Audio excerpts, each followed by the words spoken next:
እሱ ካንተ ጋር ካለ ኃጢአት አታረግ። እሱ ካንተ ጋር ካለ አረማመድ ይቀየራል። እሱ ካንተ ጋር ካለ ንግግር በሙሉ ሌላ ነው የሚሆነው። የተሰቀለው ክርስቶስ ቅድም ያወራነው የተሰቀለው ክርስቶስ ወሬ በሙሉ ኢየሱስ ይሆናል። ሰደቡ መረቁ ልዩነት የለውም። ጌታ ከኔ ጋር ነው ትላለህ። ዓለም ሁሉ እኮ እየሰደበ ነው። ጌታ ከኔ ጋር ነው። እጅግ ንጹህ አምላክ እጅግ ኃጢአተኛው ሰው ውስጥ ነው የሚገባው። ይገለኛል፣ ሊያድርብኝ አይችልም። ጥርግ ነው የሚያደርገኝ። ሁሉንም ነገር ይነግራቸዋል። ለመንፈስ ቅዱስ እድል ከሰጠነው፣ ጊዜ ከሰጠነው፣ ራሳችንን ከሰጠነው በእግዚአብሔር ልብ ውስጥ ያለውን በሙሉ ይነግራል። መንፈሳዊ ዓለም ላይ ያለ በክርስቶስ ኢየሱስ በኩል የተሰራውን ነገር መረዳት የምትፈልጉ ከሆነ ለመንፈስ ቅዱስ እድል ስጡ። መንፈስ ቅዱስ እኮ ይቀሰቅሳል። 10 ሰዓት ላይ ለመጸለይ ይነሳል ስትል 10 ሰዓት ከ00 ብድግ በአጋጣሚ አትነሳ። በአጋጣሚ ተነስተህ ስትንበረከክስ ጸሎት ይሰጣል፣ ይመራሃል። መንፈስ ቅዱስ ከነገረ ላይገባህ አይደለም እኮ አለመኖር አትችልም። መንፈስ ቅዱስ የነገረን በሙሉ ትኖረዋል። ምክንያቱም ኢየሱስ ጎን ቆሞ ነው፣ መንፈስ ቅዱስ ውስጥ ቁጭ ብሎ ነው የሚያወራው። ጌታችን መድኃኒታችን ኢየሱስ ክርስቶስ የተናገረ የመጨረሻ ቃል ነው አይደል? ዮሐንስ ወንጌል ምዕራፍ 13 ጀምሮ የመጨረሻ ቃል ማለት ምንድነው?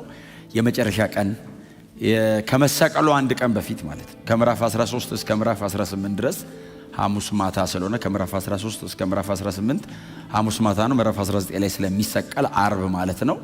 ስለዚህ በዛ በተሰበሰቡበት በቤቱ ሰገነት ላይ ማለት ነው። አንድ ቤት ነው፣ የነ ማርያም ቤት ነው ይላሉ። የነ ማርቆስ እናት የነ ማርያም ቤት ነው ይላሉ። በዛ ቤት አናት ላይ የቤታቸው ጣራ ከፍ ያለ ነበርና ኢየሱስ ራት አዘጋጁልኝ ያለው እዛ ቤት ነው ይባላል። እና የመጨረሻውን ራት እዛ ቤት ነው የበላው። መንፈስ ቅዱስ የወረደው ምዕራፍ 2 ላይ እዛ ቤት ነው። ጴጥሮስ ተፈቶ የመጣው የሐዋርያት ሥራ ምዕራፍ 12 ላይ እዛ ቤት ነው። እና የዛን ቀን ማታ ነው ጌታችን መድኃኒታችን ኢየሱስ ክርስቶስ ለሁሉም ለሕዝብ ሁሉ የአደባባይ አገልግሎቱን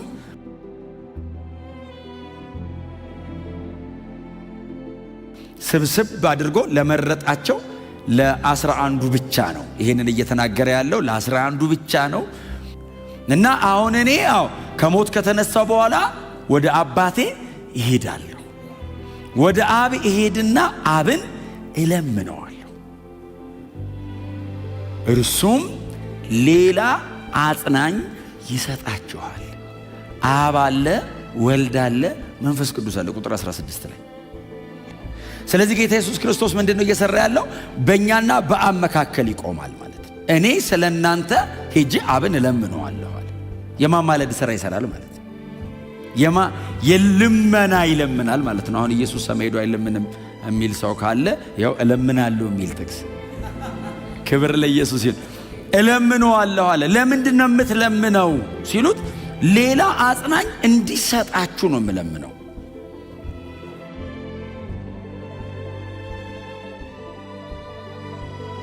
እኔ ሲሄድ አባት እንደሌላቸው ልጆች አልተዋችሁም ማለት።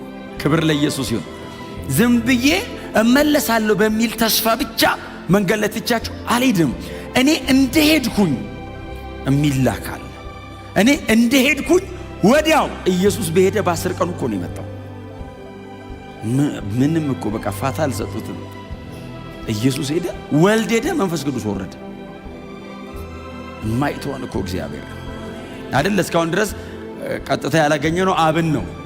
ወልድን ፊት ለፊት ስጋ ለብሶ ታየ። መንፈስ ቅዱስስ አደረ ገብቶ ጭራሽ ቁጭ ብሎ የሚያወራ አይደለም፣ ለልብ የሚያስረዳው። መንፈስ ቅዱስ አስተምሮት የማይገባው የለም። ኢየሱስ ነግሮት ሰው ላይገባው ይችላል፣ ብዙ ቦታ አልገባቸውም ስለሚል። መንፈስ ቅዱስ ከነገረ ላይገባህ አይደለም እኮ አለመኖር አትችልም። መንፈስ ቅዱስ የነገረን በሙሉ ትኖረዋለህ። ምክንያቱም ኢየሱስ ጎን ቆሞ ነው፣ መንፈስ ቅዱስ ውስጥ ቁጭ ብሎ ነው የሚያወራው። ኢየሱስ ለጆሮ ነው፣ መንፈስ ቅዱስ ግን ለነፍስ ነው የሚነግር።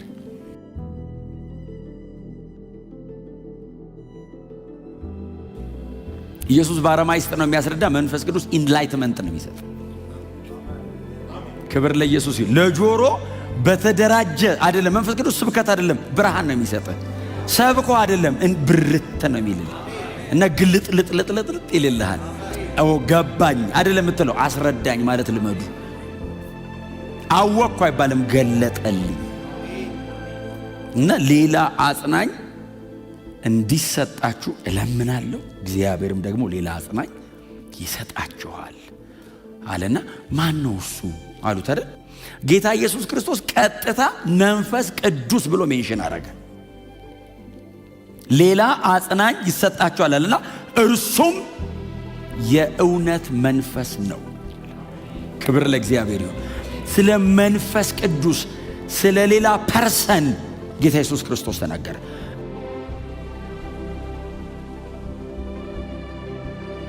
እኔ ሄጄ ለምናለሁ ሌላ አጽናኝ ይሰጣችኋል ሲል ማን ነው አሉት። መንገድ ይመራሃል፣ እጅህን ይዞ ጋይድ ያረጋሃል፣ በሚያስፈልግህ ነገር በሙሉ ያማክርሃል። ጠጋ ብሎ እንደሱ ማለት ነው። በዚህ አንዱ ትርጉሙ ጠጋ ብሎ ያማክርሃል። እንዲያርግ ይላል። ምን ላርግ ስትለው በዚህ በኩል ሂድ። በእግዚአብሔር መንፈስ የሚመሩ አይደል? ሮሜ 8:11 ነው 14 ነው። እነሱ የእግዚአብሔር ልጆች ናቸው ነው የሚለው። ናቸው ነው የሚለው። ናቸው የእግዚአብሔር ልጆች የሚባሉት በእግዚአብሔር መንፈስ ቅዱስ ጋይድ የሚያረጋቸው በህይወታቸው ላይ ሬን የሚያረግባቸው የሚገዛቸው ማለት ነው። እርሱ ሌላ አጽናኝ። እኛ መጽናናትን ሁሌ ከሐዘን ጋር ስለምናያይዘው ነው። ከመምራት ጋር፣ መንገድ ከመጠቆም ጋር፣ ከማማከር ጋር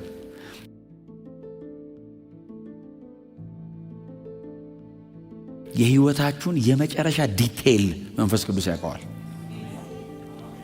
ለሰው እማትናገሩትን የህይወታችሁን ጥልቅ ክፍል መንፈስ ቅዱስ ያነበዋል። ምን ላርግ ስትሉት ይመራል። ሌላ አጽናኛው እርሱ ማን ነው ሲሉ የእውነት መንፈስ። ክብር ለመንፈስ ቅዱስ ይሁንለት። ለዓለም ሁሉ ነው የሚፈሰው አሉት። አይደለም ዓለም አያውቀውም። ታዲያ ማን ውስጥ ነው የሚኖረው? በእናንተ ውስጥ ይኖራል፣ ከእናንተም ጋር ለዘላለም ይሆናል። ዓለም የማያየውና የማያውቀው አሁን በመንፈስ ቅዱስ የተወሰነ መዘባበት አይነት ሲያደርጉ አይታችሁ አታውቁ?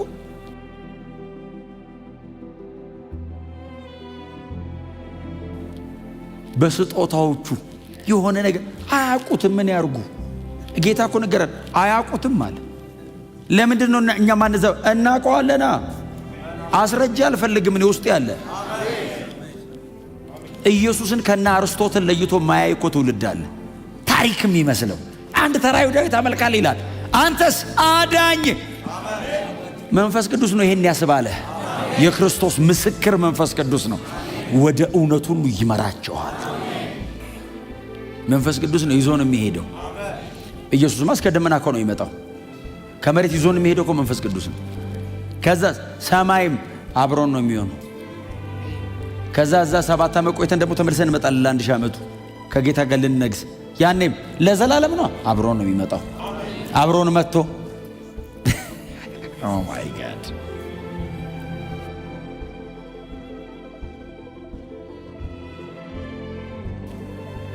ጨርሰን ሰማይና ምድር እርጅት ብለው ጥቅልል ብለው ሲሄዱ እኛ ከጌታ ጋር አዲሲቱ ከተማ ስንገባ መንፈስ ቅዱስ በእኛ ውስጥ ይኖራል። ጌታ ኢየሱስ እኮ እኔ ውስጥ እንዳለ እርግጠኛ ነኝ። ጠቅሳለሁ። ቆላስይስ ምዕራፍ 1 ቁጥር 27 የክብር ተስፋ ያለው ክርስቶስ በእናንተ ይኖራል የሚል ኢየሱስ በአብ ቀኝ ነው ያለው። እኔ ውስጥ እኮ ያለው በመንፈስ ቅዱስ አማካኝነት በእናንተ ስለሚኖር ከእናንተም ጋር አብሮ ስለሚሆን ውስጣችሁም አጠገባችሁም መንፈስ ቅዱስ አለ። እናንተ ታውቁታላችሁ የሚለው ቃል ኤፒግኖሲስ ማለት የሚኖር እውቀት። መንፈስ ቅዱስ ከኔ ጋር ነው ማለት ብቻ ሳይሆን ኤክስፔሪየንስ ይደረጋል። አብሮ ሲኖር ታውቃለህ። መንገድ ላይ ስትሄድ ብቻህን እንዳልሆንክ ይሰማሃል። የሆነ አካል አብሮህ እንደሆነ ታውቃለህ። ሴንስ ታደርገዋለህ። ስትራመድ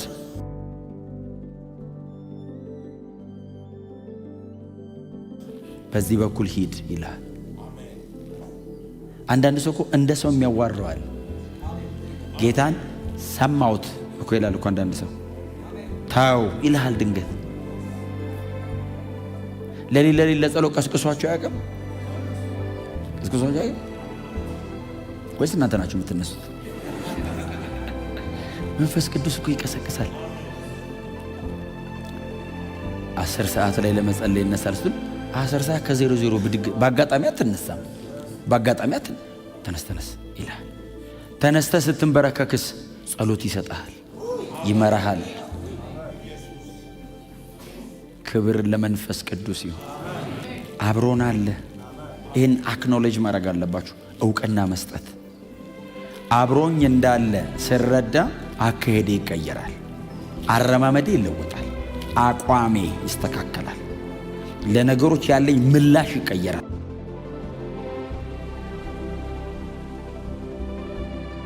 ብቻዬን እንዳለው ብቻህን እንደሆንክ ስታስብ ነው ብዙ ነገር የምታደርገው።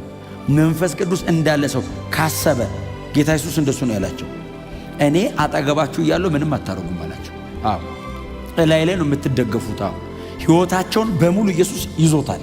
ምንም ማድረግ አይችሉም። ኢየሱስ አጠገብ መሳደብ አትችልም፣ ኃጢአት ልታረግ አትችልም። ኢየሱስ አጠገብ ቆሙ። እኔ ያለው አለ እንደኔ አይነት ነው አለ እና እሱ ካንተ ጋር ካለ ኃጢአት አታረግም። እሱ ካንተ ጋር ካለ አረማመድ ይቀየራል። እሱ ካንተ ጋር ካለ ንግግር በሙሉ ሌላ ነው የሚሆነው። የተሰቀለው ክርስቶስ ቅድም ያወራን የተሰቀለው ክርስቶስ ወሬ በሙሉ ኢየሱስ ይሆናል። ሰደቡ መረቁ ልዩነት የለውም። ጌታ ከኔ ጋር ነው ትላለህ። ዓለም ሁሉ እኮ እየሰደበ ነው። ጌታ ከኔ ጋር ነው። አትወስኑ እናንተ። የመጨረሻ የህይወታችሁ ውሳኔ ሰጪ መንፈስ ቅዱስ ይሁን። ኑር እሱ ካለ ማንም ሞት ቢል አትሞትም።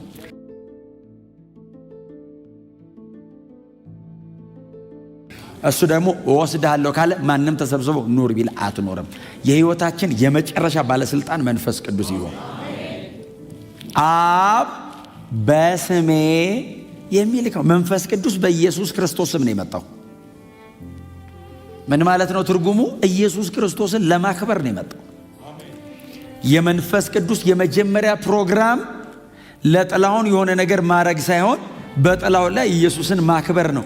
አብ መንፈስ ቅዱስን ለኛ ያፈሰሰልን ኢየሱስን ብሎ ነው። መንፈስ ቅዱስ እኛ ላይ ለመውረድ እሺ ያለው አንተን እነሱ ላይ አከብራለሁ ብሎ ነው። ከኢየሱስ ነጥሎ የሚያከብረው ሰው የለም። የኔና የአብ የኔና የመንፈስ ቅዱስ የጋራ ነገራችን ኢየሱስ። እኔና አብ መሃል ያለው ኢየሱስ፣ እኔና መንፈስ ቅዱስ መሃል ያለው ኢየሱስ ነው። መንፈስ ቅዱስ የኢየሱስን ደም ብሎ ነው የመጣው። ጽድቄን ብሎ አይደለም የመጣው። ጥላውን አረማመዱ ጥሩ ነው ብሎ አይደለም የወረደብኝ። የኢየሱስ ደም አለ ብሎ ነው የመጣው። የመንፈስ ቅዱስ ቅድስና የአብ አይነት ነው። የጥላውን ኃጢአት የሰው አይነት ነው። እጅግ ንጹሕ አምላክ እጅግ ኃጢአተኛው ሰው ውስጥ ነው የሚገባው። ይገለኛል፣ ሊያድርብኝ አይችልም። ጥርግ ነው የሚያደርገኝ። ስለዚህ መንፈስ ቅዱስ እኔ ውስጥ ገብቶ ቁጭ ያለው የኢየሱስ ደም ስላለ ሳጠፋ በኢየሱስ ደም እየቀደሰኝ ይኖራል፣ እያስወገደልኝ እንጂ ቅድስናው አጽናኝ ብቻ አይደለም። መንፈስ ቅዱስ ተሟጋችም ነው። ለእኔ ይሟገታል። ፕራክሌት የሚለው ቃል ኮርት ላይ ቆሞ ስለ አንድ ሰው ዲፌንድ የሚያደርግን ጠበቃ ይመስላል። መንፈስ ቅዱስ ስለ እኔ በየትኛውም ነገር ላይ ምንም አይነት ኢሹ ካለኝ መንፈስ ቅዱስ ጣልቃ ገብቶ ይሟገትልኛል፣ ይረታልኛል። በፍርድ ፊት ትቆማለህ ትረታማለህ ተብሎለታል። ይሄን ቃል ብዙ ጊዜ ለራሳችን ነው፣ ለእግዚአብሔር የተጠቀሰ ቃል ነው። በፍርድ ፊት ትቆማለህና ትረታለህ ይለዋል። ዳዊት ነው ያለው። እና መንፈስ ቅዱስ በእኛ ውስጥ ሆኖ ይሟገታል። ዓለም መታ ይገባኛል ስለ ኖ እሱ የኢየሱስ ነው ይል።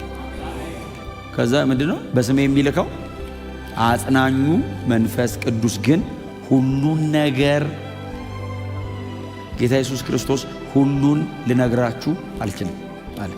ሁሉን መናገር አልችልም። እርሱ ሲመጣ አለ እኔ ሁሉን ብናገርም አትረዱኝም። ቀጥሎ ጊዜውም አይፈቅድም፣ አቅሙም የላችሁም፣ የመረዳት አቅም የላችሁም። እርሱ ሲመጣ ሁሉንም ነገር ጌታ አይነት መንፈስ ሁሉንም ነገር ይነግራችኋል። ለመንፈስ ቅዱስ እድል ከሰጠ ነው፣ ጊዜ ከሰጠ ነው፣ ራሳችንን ከሰጠ ነው፣ በእግዚአብሔር ልብ ውስጥ ያለውን በሙሉ ይነግረናል። መንፈሳዊ ዓለም ላይ ያለ በክርስቶስ ኢየሱስ በኩል የተሰራውን ነገር መረዳት የምትፈልጉ ከሆነ ለመንፈስ ቅዱስ እድል ስጡት። አስተምረኝ ብላችሁ ራሳችሁን ባዶ አድርጋችሁ በቅዱስ ቃሉ ፊት ቀረቡ። የእግዚአብሔርን ቃል ክፈቱትና አስተምረኝ መንፈስ ቅዱስ ብላችሁ ተቀረቡ። ይሞላችኋል፣ ሁሉን ይነግራችኋል። ሁሉን፣ አንዳንዱን አይደለም። ጌታችን ኢየሱስ ክርስቶስ ነው ቀጥታ ያለው። ሁሉን ነገር ያስተምራችኋል፣ እኔ የነገርኳችሁን ሁሉ ያሳስባችኋል። ይሄ የመንፈስ ቅዱስ ያስታውሳችኋል።